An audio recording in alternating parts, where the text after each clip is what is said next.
साथ ही मैं आभार व्यक्त करता हूं अपनी पार्टी की मुखिया बहन कुमारी मायावती जी का, जिन्होंने मुझे इस बिल पर बोलने और देश की ऐतिहासिक पार्लियामेंट और नई पार्लियामेंट में समाज सेवा और देश सेवा करने का गौरव प्रदान किया।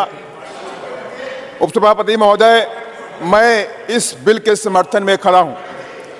महोदया, फिर सुनते हैं। महोदया, 20 जुलाई मैं बाबा साहब की कुछ बातों को दोहराना चाहता हूं।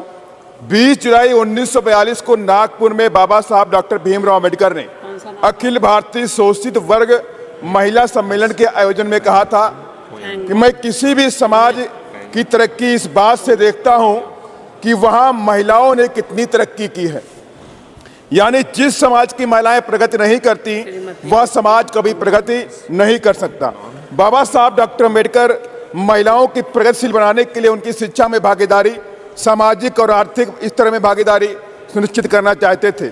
इसलिए बाबा साहब डॉक्टर अम्बेडकर ने हिंदू कोड बिल में महिलाओं को तमाम तरह के हक, अधिकार और पिता पति की संपत्ति में बराबरी का हक दिया ताकि उनका सामाजिक स्तर बढ़ सके। शिक्षा और नौकरियों का अधिकार भी संविधान में देने का काम किया। संविधान के प्रेम्बल में जस्टिस और इक्वलिटी की बात बाबा साहब ने कही। 25 नवंबर 1949 में कहा, मैंने राजनीति में आज बराबरी का हक दिया, one vote one man one value का सिद्धांत कायम किया, लेकिन सामाजिक और आर्थिक असमानता के आने वाली सरकारों को जल्द से जल्द दूर करना पड़ेगा। महोदया, इतिहास गवाह है, महिलाओं ने तमाम जुल्म और जातियों को सहा है, जिसमें दहेज प्रथा, बाल विवाह, सती प्रथा और यहाँ तक कि शिक्षा पर लगा सामाजिक प्रतिबंध, जिसे भारत की प्रथम शिक्षिका माता सावित्रीबाई फुले ने 1 जनवरी 1848 में लड़कियों के लिए पुणे में स्कूल खोलकर इस प्रतिबंध को खत्म किया। महोदया, इन तमाम सामाजिक कृतियों के बावजूद भी महिलाओं ने देश की आज़ादी की जंग में बढ़ चढ़कर हिस्सा लिया।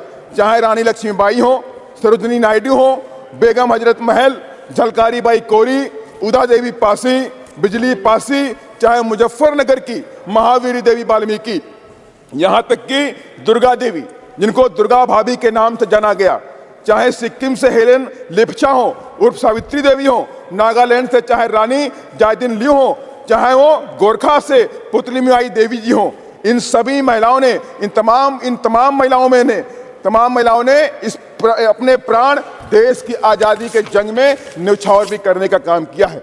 यही नहीं महोदया, जब मैं एग्जाम्पल देना चाहता हूँ, बस मैं खत्म कर रहा हूँ। महिला सशक्तिकरण को लेकर के उत्तर प्रदेश में बहन जी मुख्यमंत्री थी, तो माननीय बहन जी ने उत्तर प्रदेश के तमाम महिला कॉलेज खोले। मैं खत्म कर रहा हूँ, 1 मिनट खत्म कर रहा हूँ। माता सावित्रीबाई पूरे शिक्षा में योजना भी शुरू करी, जिसमें 25,000 रुपए और साइकिल देने का काम किया।